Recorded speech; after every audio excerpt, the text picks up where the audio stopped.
मैं सान्या भारती और आप देख रहे हैं बिहारी खबरें। School education, board exam, graduation degree में हुए बड़े बदलाव, जाने 20 खास बातें। केंद्र सरकार ने बुधवार को नई शिक्षा नीति को मंजूरी दे दी है। करीब 34 साल बाद आई शिक्षा नीति में स्कूली शिक्षा को लेकर उच्च शिक्षा तक कई बड़े बदलाव किए गए हैं। बच्चों पर से बोर्ड परीक्षा का भार कम किया जाएगा तो उच्च शिक्षा के लिए भी अब सिर्फ एक नियामक होगा। पढ़ाई बीच में छूटने पर पहले की पढ़ाई बेकार नहीं होगी। 1 साल की पढ़ाई पूरी होने पर सर्टिफिकेट और 2 साल की पढ़ाई पर डिप्लोमा सर्टिफिकेट दिया जाएगा। प्रधानमंत्री नरेंद्र मोदी की अध्यक्षता में हुई मंत्रिमंडल की बैठक में नई नीति पर मुहर लगाई गई। इसमें 2030 तक प्री प्राइमरी से लेकर उच्चतर माध्यमिक तक 100% और उच्च शिक्षा में 50% प्रवेश दर हासिल करने की बात कही गई है। शिक्षा पर सरकारी खर्च 4.43% से बढ़कर जीडीपी का 6% तक करने का लक्ष्य है। आपको बताते हैं नई शिक्षा नीति की 20 खास बातें, कैसे बदल जाएगा स्कूल कॉलेजों का एजुकेशन सिस्टम। पहला जो नियम रखा गया है कि स्कूलों में 10+2 खत्म किया जाएगा। अब शुरू होगा 5+3+3+4 फॉर्मेट। अब स्कूल के पहले 5 सालों में प्री प्राइमरी स्कूल के 3 साल और कक्षा 1 और कक्षा 2 सहित फाउंडेशन स्टेज शामिल होंगे। इन 5 सालों की पढ़ाई के लिए एक नया पाठ्यक्रम तैयार होगा। अगले 3 साल तक स्टेज कक्षा 3 से 5 तक का होगा। इसके बाद 3 साल का मिडिल स्टेज आएगा, यानी कक्षा 6 से 8 तक का स्टेज होगा इसमें। अब छठी से बच्चों को प्रोफेशनल और स्किल की शिक्षा भी दी जाएगी। स्थानीय स्तर पर इंटर्नशिप भी कराई जाएगी। अब जो चौथा स्टेज होगा कक्षा 9 से 12वीं तक का, जहाँ 4 साल का होगा, इसमें छात्रों को विषय चुनने की आज़ादी रहेगी। साइंस या गणित के साथ फैशन डिजाइनिंग को भी पढ़ने की आज़ादी होगी। पहले कक्षा 1 से 10 तक सामान्य पढ़ाई होती थी। कक्षा 11 से विषय चुन सकते थे। दूसरा जो नियम रखा गया है कि छठी कक्षा से रोजगार परक शिक्षा नई शिक्षा नीति को अंतिम रूप देने के लिए बनाई गई समिति का नेतृत्व कर रहे डॉक्टर कस्तूरी रंगन ने कहा, अब छठी कक्षा से ही बच्चों को प्रोफेशनल और स्किल की शिक्षा भी दी जाएगी। स्थानीय स्तर पर इंटर्नशिप भी कराई जाएगी। व्यावसायिक शिक्षा और कौशल विकास पर जोर दिया जाएगा। नई शिक्षा नीति बेरोजगार तैयार नहीं करेगी। स्कूल में ही बच्चे को नौकरी के जरूरी प्रोफेशनल शिक्षा दी जाएगी। तीसरा जो नियम रखा गया है कि 10वीं और 12वीं की बोर्ड परीक्षा आसान होगी। 10वीं और 12वीं की बोर्ड परीक्षाओं में बड़े बदलाव किए जाएंगे। बोर्ड परीक्षाओं के महत्व को कम किया जाएगा। कई अहम सुझाव हैं, जैसे साल में 2 बार परीक्षाएं करना, 2 हिस्से जो होते थे ऑब्जेक्टिव और व्याख्यात्मक श्रेणियों में इन्हें विभाजित करना आदि। वही बोर्ड परीक्षा में मुख्य जोर ज्ञान के परीक्षण पर होगा, ताकि छात्रों को रटने की प्रवृत्ति जो है वो खत्म हो जाए। अब बोर्ड परीक्षाओं को लेकर छात्र हमेशा दबाव में रहते हैं और ज्यादा अंक लाने के चक्कर में कोचिंग पर निर्भर हो जाते हैं, लेकिन भविष्य में उन्हें इससे मुक्ति मिल जाएगी। शिक्षा नीति में कहा गया है कि विभिन्न बोर्ड आने वाले समय में बोर्ड परीक्षाओं के प्रैक्टिकल मॉडल को तैयार करेंगे, जैसे वार्षिक, सेमेस्टर और मॉड्यूलर बोर्ड परीक्षाएं। नई नीति के तहत कक्षा 3, 5 एवं 8वीं में भी परीक्षाएं होंगी, जबकि 10वीं एवं 12वीं की बोर्ड परीक्षाएं जो है बदले स्वरूप में जारी रहेंगी। चौथा जो नियम है कि 5वीं कक्षा तक मातृभाषा में पढ़ाई। नई शिक्षा नीति में 5वीं तक और जहां तक संभव हो सके 8वीं तक मातृभाषा में ही शिक्षा उपलब्ध कराई जाएगी। 5वां जो नियम है आपको बता दें कि स्कूलों में ऐसा होगा, बच्चों की परफॉर्मेंस का आकलन बच्चों की रिपोर्ट कार्ड में बदलाव होगा। उनका 3 स्तर पर आकलन किया जाएगा। एक स्वयं छात्र करेगा, दूसरा सहपाठी और तीसरा उनके जो शिक्षक होंगे वो करेंगे। नेशनल असेसमेंट सेंटर परख बनाया जाएगा, जो बच्चों को सिखाने की क्षमता का समय समय पर परीक्षण करेंगे। 100% नामांकन के जरिए पढ़ाई छोड़ चुके करीब 2 करोड़ बच्चों को फिर दाखिल दिलाया जाएगा।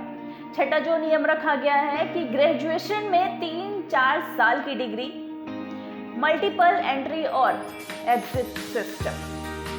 उच्च शिक्षा सचिव अमित खरे ने बताया कि नई नीति में मल्टीपल एंट्री और एग्जिट यानी कि बहुस्तरीय प्रवेश एवं निकासी व्यवस्था लागू किया गया है। आज की व्यवस्था में अगर 4 साल इंजीनियरिंग पढ़ने या 6 सेमेस्टर पढ़ने के बाद किसी कारणवश आगे नहीं पढ़ पाते हैं तो कोई उपाय नहीं होता, लेकिन मल्टीपल एंट्री और एग्जिट सिस्टम में 1 साल के बाद सर्टिफिकेट, 2 साल के बाद डिप्लोमा और 3-4 साल के बाद डिग्री मिल सकती है। यह छात्रों के हित में एक बड़ा फैसला लिया गया है। 3 साल की डिग्री उन छात्रों के लिए है जिन्हें हायर एजुकेशन नहीं लेना है। वहीं हायर एजुकेशन करने वाले छात्रों को 4 साल की डिग्री करनी होगी। 4 साल की डिग्री करने वाले स्टूडेंट्स 1 साल में एमए कर सकेंगे। नई शिक्षा नीति के मुताबिक यदि कोई छात्र इंजीनियरिंग कोर्स में 2 वर्ष में ही छोड़ देता है तो उसे डिप्लोमा प्रदान किया जाएगा। इससे इंजीनियरिंग छात्रों को बड़ी राहत मिलेगी। 5 साल का संयुक्त ग्रेजुएट मास्टर कोर्स लाया जाएगा। एमफिल को खत्म किया जाएगा और पोस्ट ग्रेजुएट कोर्स में 1 साल के बाद पढ़ाई छोड़ने का विकल्प होगा। नेशनल मेंटरिंग प्लान के जरिए शिक्षकों का उन्नयन किया जाएगा। 7वीं जो नियम बनाई गई है कि नई नीति में एमफिल खत्म। देश की नई शिक्षा नीति लागू होने के बाद अब छात्रों को एमफिल नहीं करना होगा। एमफिल का कोई शिक्षा नीति में निस्तर कर दिया गया है। नई शिक्षा नीति लागू होने के बाद अब छात्र ग्रेजुएशन, पोस्ट ग्रेजुएशन और उसके बाद सीधे पीएचडी करेंगे। 4 साल का ग्रेजुएशन डिग्री प्रोग्राम, फिर एमए और उसके बाद बिना एमफिल के सीधा पीएचडी कर सकते हैं। नई शिक्षा नीति के तहत एमफिल कोर्सेज को खत्म किया गया है। इससे बड़ा बदलाव माना जा रहा है। 8वां जो नियम बनाया गया है कि खत्म होंगे यूजीसी, एनसीटीई और एआईसीटी बनेगी एक रेगुलेटरी बॉडी। यूजीसी, एआईसीटीई का युग खत्म हो गया है। उच्च शिक्षा सचिव अमित खरे ने बताया कि उच्च शिक्षा में यूजीसी, एआईसीटीई, एनसीटीई की जगह एक नियामक होगा। कॉलेजों में स्वायत्तता देकर 15 साल में विश्वविद्यालयों से संबद्धता की प्रक्रिया को पूरी तरह से खत्म कर दिया जाएगा। 9वां जो नियम बनाया गया है कि कॉलेजों को कॉमन एग्जाम का ऑफर नई शिक्षा नीति के तहत उच्च शिक्षण संस्थानों में प्रवेश के लिए कॉमन एंट्रेंस एग्जाम का ऑफर दिया जाएगा। यह संस्थान के लिए अनिवार्य नहीं होगा। राष्ट्रीय परीक्षा एजेंसी यह परीक्षा कराएंगी। साथ ही 10वां जो नियम बनाया गया है कि स्कूल में प्री प्राइमरी लेवल पर स्पेशल सिलेबस तैयार होगा। उच्च शिक्षा सचिव अनीता करवाल ने बताया कि स्कूल शिक्षा और उच्च शिक्षा में 10-10 बड़े सुधारों पर मुहर लगाई गई है। नई नीति में तकनीक के इस्तेमाल पर विशेष ध्यान दिया गया है। प्री प्राइमरी शिक्षा के लिए एक विशेष पाठ्यक्रम तैयार किया जाएगा। इसके तहत 3 से 6 वर्ष तक की आयु के बच्चे आएंगे। वही 2025 तक कक्षा 3 तक के छात्रों को मूलभूत साक्षरता तथा अंक ज्ञान सुनिश्चित किया जाएगा। मिडिल कक्षाओं की पढ़ाई पूरी तरह बदल दी जाएगी। कक्षा 6 से 8 के बीच विषयों की पढ़ाई होगी। 11वां जो नियम बनाया गया है कि स्कूल कॉलेजों की फीस पर नियंत्रण के लिए तंत्र बनेगा। खरे ने बताया कि उच्च शिक्षण संस्थानों को ऑनलाइन स्वतः घोषणा के आधार पर मंजूरी मिलेगी। मौजूदा इंस्पेक्टर राज खत्म होगा। अभी केंद्रीय विश्वविद्यालय, राज्य विश्वविद्यालय, डीम्ड विश्वविद्यालय और प्राइवेट विश्वविद्यालय के लिए अलग अलग नियम हैं। भविष्य में सभी नियम एक समान बनाए जाएंगे। फीस पर नियंत्रण का भी एक तंत्र तैयार किया जाएगा। वही 12वां जो नियम बनाया गया है कि नेशनल रिसर्च फाउंडेशन की तैयारी सभी तरह के वैज्ञानिक एवं सामाजिक अनुसंधानों को नेशनल रिसर्च फाउंडेशन बनाकर नियंत्रित किया जाएगा, जहां उस शिक्षण संस्थानों को बहु विषयक संस्थानों में बदला जाएगा। वहीं 2020 तक हर जिले में या उसके आसपास एक उच्च शिक्षण संस्थान होगा। शिक्षा में तकनीक के इस्तेमाल पर जोर दिया जाएगा। इनमें ऑनलाइन शिक्षा का क्षेत्रीय भाषाओं में कंटेंट तैयार करना होगा, वर्चुअल लैब, डिजिटल लाइब्रेरी, स्कूलों, शिक्षकों और छात्रों को डिजिटल संसाधनों से लैस कराने जैसी योजनाएं शामिल हैं। 13वीं जो नियम बनाई गई है कि स्कूली शिक्षा, उच्च शिक्षा के साथ कृषि शिक्षा, कानूनी शिक्षा, चिकित्सा शिक्षा और तकनीकी शिक्षा जैसी व्यावसायिक शिक्षा भी नई शिक्षा नीति के दायरे में होगा। साथ ही 14वां जो नियम बनाया गया है कि कला, संगीत, शिल्प, खेल, योग, सामुदायिक सेवा जैसे सभी विषयों को भी पाठ्यक्रम में शामिल किया जाएगा। इन्हें सहायक पाठ्यक्रम नहीं कहा जाएगा। 15वां जो नियम बनाया गया है कि ऑनलाइन एजुकेशन पर जोर, नए सुधारों में टेक्नोलॉजी और ऑनलाइन एजुकेशन पर जोर दिया जाएगा। कंप्यूटर, लैपटॉप और फोन इत्यादि के जरिए विभिन्न ऐप का इस्तेमाल करके शिक्षण को रोचक बनाने की बात कही गई है। 16वां जो नियम बनाया गया है कि हर जिले में कला, करियर और खेल संबंधी गतिविधियों में भाग लेने के लिए एक विशेष बोर्डिंग स्कूल के रूप में बाल भवन स्थापित किया जाएगा। 17वां जो नियम बनाया गया है कि अभी हमारे यहाँ डीम्ड यूनिवर्सिटीज, सेंट्रल यूनिवर्सिटीज और स्टेट अनोल्ड इंस्टीट्यूशंस के लिए अलग अलग नियम है।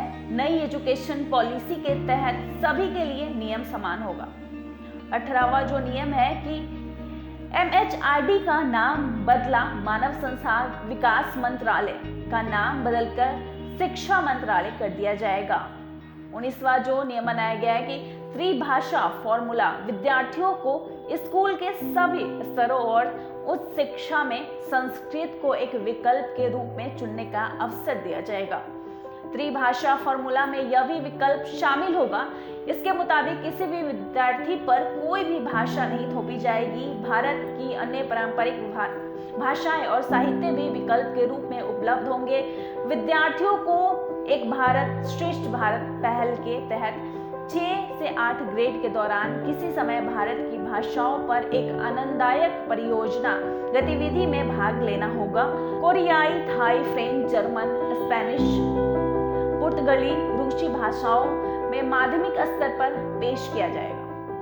20वां जो नियम है कि स्कॉलरशिप पोर्टल का विस्तार ACC, AST, OBC और SIDGS स्टूडेंट्स के लिए नेशनल स्कॉलरशिप पोर्टल को बढ़ाया जाएगा।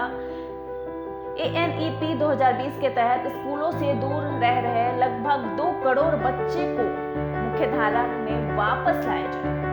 तो फिलहाल के इतना ही। बने रहे हमारे चैनल बिहारी खबरें के साथ ही हमारे चैनल को लाइक और सब्सक्राइब करना ना भूलें। धन्यवाद।